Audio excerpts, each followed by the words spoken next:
Idaho Falls Pediatrics, proudly supporting kids in our community in 7 Questions with Emmy. Hey guys, welcome back to 7 Questions with Emmy. My guest today is Linda Toney, the first woman Lieutenant Colonel in the history of Henrico County Police Department. She recently retired after almost 30 years of service in law enforcement and is one of the several female officers who contributed to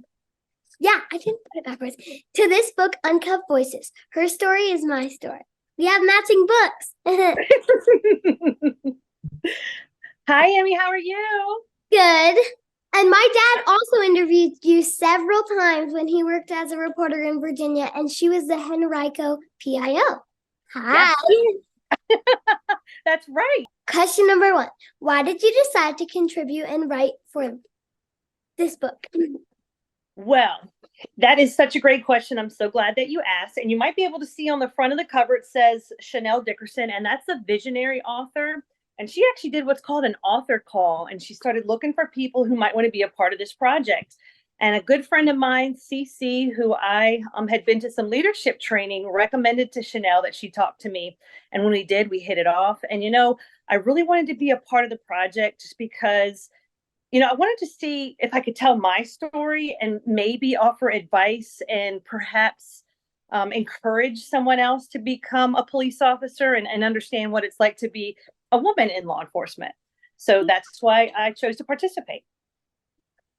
Question number 2. What made you decide to be a police officer? Well, this is going to sound a little, I don't want to say simple or generic, but I really wanted to help people. And there are so many different professions out there where you can help people. But I really felt like it was a calling. I went to college and I majored in criminal justice. And there's a lot of things you can do with a criminal justice degree. But I wanted to help people and, again, felt like it was a calling. So I went into law enforcement. Yeah. What was the hardest part about working in law enforcement? Well, there are several things that are hard. It's not the easiest job because sometimes you meet people when they're really sad or when something bad has happened in their life. You may have to deliver some bad news to them or help them when they're hurt. So that's one of the hard things, but also something that's hard on you personally. I wrote about it in my chapter, and that's the schedule because, police officers work 24 hours a day, 7 days a week. And so it's hard because sometimes you miss holidays and special birthday parties. So it's hard on your schedule for a family, but you learn how to make it work. Yeah, and at any time, if you weren't at work and someone was like, there's a big bank robbery, you need to come now, you'd have to leave something important and stuff.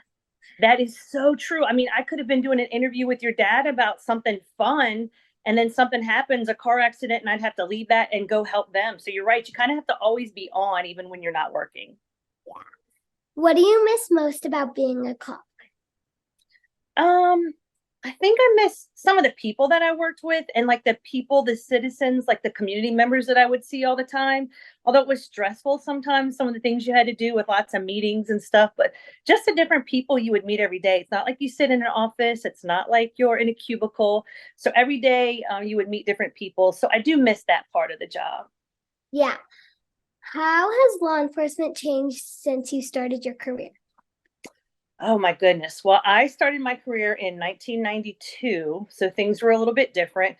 I think through the years, some things have changed. There's been something, it's called civil unrest. Sometimes there's some trust issues between the community and police, and so it's been harder.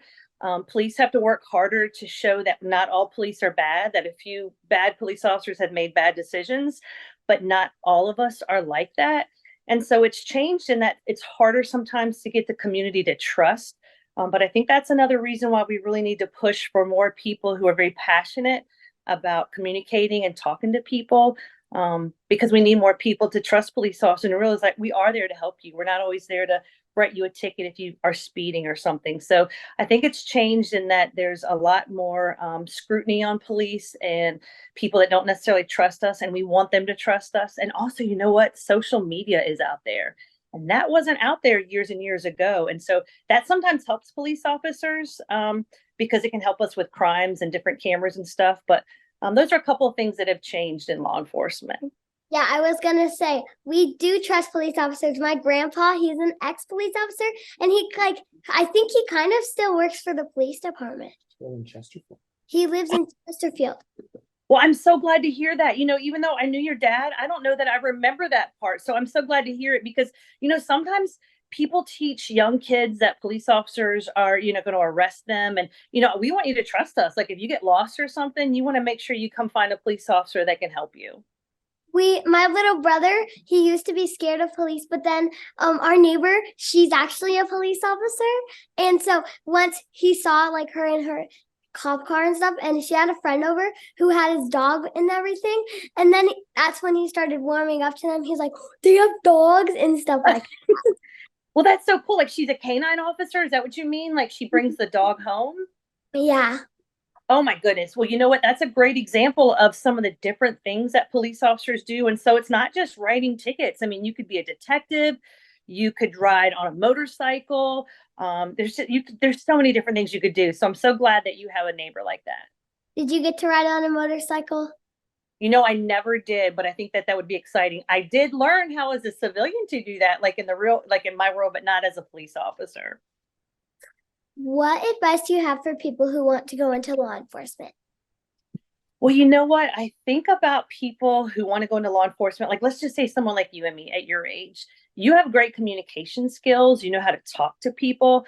And I think that people like you or anybody who might want to go into law enforcement really needs to talk to other people in the job.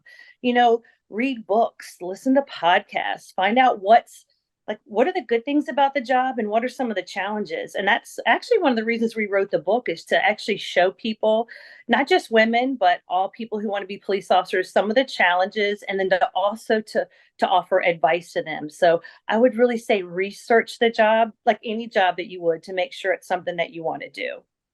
Yeah. And the last question is, how do you want to be remembered? Oh gosh, you come up with really good questions. You know that? Thank you. I want to be remembered for the way that I treated people. That I, in my career, was fair to people. And that would mean whether they were my coworkers or community members or reporters like your dad, like as a public information officer, that no matter what we did in the job, that they felt like they were treated fairly. So I think for me, that would be really, really important. Yeah. Thank you so much for chatting with me. I appreciate it. Thank you so much. Make sure all of you viewers read this awesome book. Thank you, Emmy. And if anybody needs to get a copy of the book, I think your dad can let them know how they can get in contact with me to get one. Well, we can put the link in the description.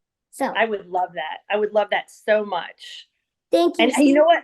I want to tell you, Emmy, I'm so excited to meet you. I feel like you're a superstar. All the people that you have interviewed and talked to. When I was little, I loved Donny Osmond. I cannot believe you got to talk to him, and Randy Travis. So you just keep doing what you're doing. I'm so proud of you. Thank you. You knew me when I was a baby, right? I did. You were little. I think you were I think you were like 2 years old when you moved. Yeah. You'll have to ask your dad, because it was when one of your brothers was born that I worked with your dad. But yeah, you were little when you moved from Virginia. Yeah. So you've seen me grow up, kind of.